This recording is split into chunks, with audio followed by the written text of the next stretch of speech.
Sero. Sute.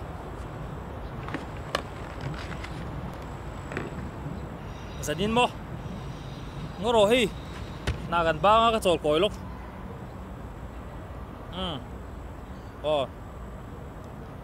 Fellowship mo. Ngoro zanin juga man lo. Suon tu ro nei bok sia. Ngoro tilawang. Đã sộp hạt về là gần bang để đón bốc sĩ chút tiền đúng không đi đâu nặc chút ạ cần hóa để đón bốc sĩ rồi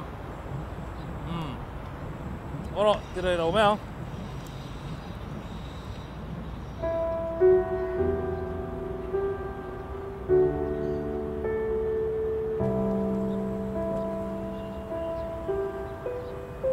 hello